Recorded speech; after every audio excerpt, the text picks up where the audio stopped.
It's your body, peace, and harmony here with you here today. Self-doubt that occurs really after discovering that this person who you were in love with was kind of a fairy tale, or maybe you thought it was a fairy tale. You know, you had put undue belief in this person, and now you're trying to basically ramp yourself back up, get yourself feeling confident again, motivated again. And you know, you're kind of really still doubting yourself. The self-doubt, in terms of moving forward, is usually restricted by negative self-talk. So the self-talk can take many forms. I'm not good enough, I'm not lovable, I've made so many mistakes before, I'm gonna mess this new relationship up, I can't be on my own, I don't know what to do if I would be alone, I can't make it. There's all sorts of undergirding, kind of underlying self-talk. And I know that this is kind of a psychological term, and whether you realize it or not, self-doubt is really ingrained in what they call negative self-talk. In other words, not believing in yourself, not believing that you're good enough, not believing that you're smart enough, not believing that you're capable enough to be in a solid relationship. And it creates kind of a little void. Ow, mosquito. It creates kind of an emptiness or a well or like a void within a person who's usually very competent, and is overly critical, overly judgmental, overly harsh on themselves. Where this all started, you know, being harsh on oneself, being so critical, it could have started for you when you were in elementary school, grade school. Maybe it was first started within you, kind of within your family. You know, a lot of people who have had extremely judgmental, critical parents, you know, oftentimes that self-doubt is instilled in childhood.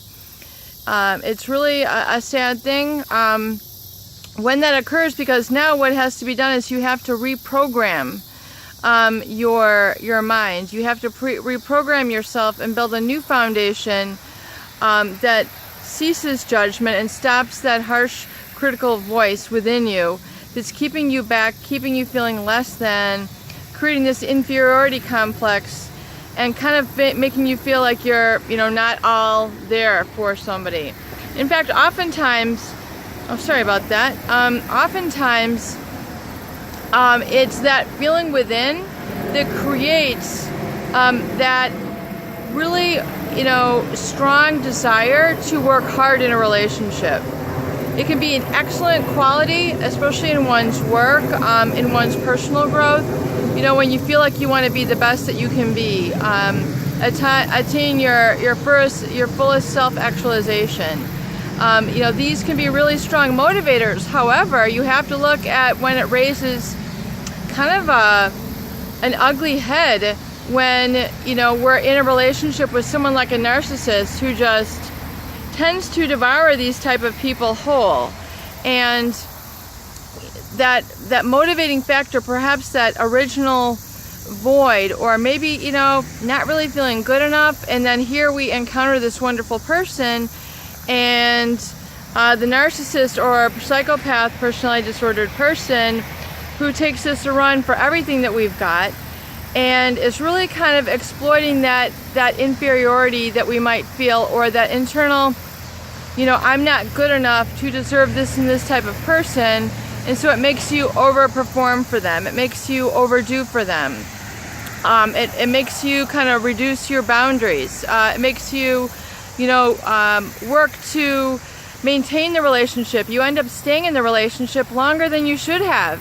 In fact, if you see this pattern within yourself, I would definitely look at, you know, where else, you know, in your life that this is manifesting.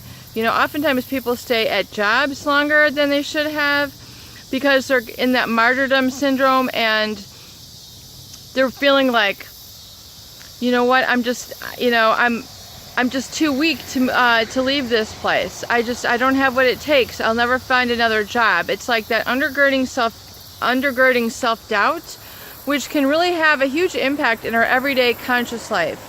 So I know it's kind of an interesting psychology concept, But it's very definitely worth paying attention to, because it's going to manifest in very many areas of your life. Particularly if you find yourself involved with this narcissist who didn't reflect back, a lot of what you needed in terms of conversation, activities, real true, experiences that you really wanted to develop and cherish with this person, and you stayed with them longer than you should have. Chances are it's because maybe underneath, way underneath, you're not feeling good enough. And that could have been reprogrammed, originally programmed, from in childhood or your parents. However, what we want to learn here to do in this channel is identify that. Identify how it's creating certain trauma or experiences in your life that are leaving you unsatisfied, disappointed in relationships, the same thing over and over. And, what is really the cause here? Well, we want to look at and investigate the cause and understand, why do I keep attracting this type of person into my life who's either, maybe extremely superficial, very, our relationship is based on very conditional things. It's, ultimately we're going to want to have the type of people in our life who are there in sickness and in health, okay, in good times and in bad. And oftentimes we see, especially in the narcissist or the psychopathic female, who will leave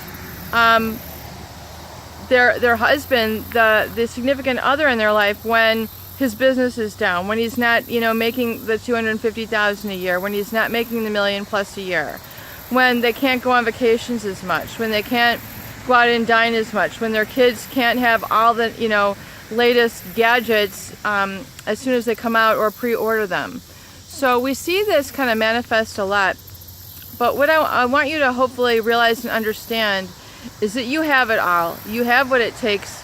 You're wonderful just the way that you are. You have wonderful redeeming qualities that people are attracted to. You have to give it now a chance for you to be accepted the way that you are. For all the shapes that you are, for the values that you are, for the religious beliefs that you are. You don't have to work so hard to the point where you're violating your boundaries, your energy, and getting, taken advantage of and abused by these people who take you for granted.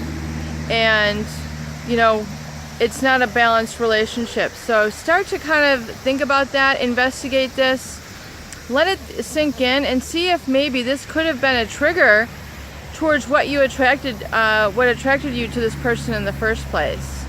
And just to make sure that in future relationships that this same trigger or mechanism is not working again. Because a healthy relationship is going to feel much differently for you. It's going to be coming from a place of peace, joy, and it's going to come from excitement, but it's also going to come from a sense of wholeness within yourself. And chances are, if you've been abused, in your childhood, or, extremely judgmental parents, maybe there's a really deep part of you that doesn't feel worthy, that doesn't feel good enough. You need to erase that. That's absolutely positively not true. And we need to reprogram the mind, which you can reprogram the mind. The mind really does have something, which is when you learn, which is the goal of this channel. When you learn, the brain, sorry if this is scientific, but the brain has something called neuroplasticity. Think of it like lifting weights.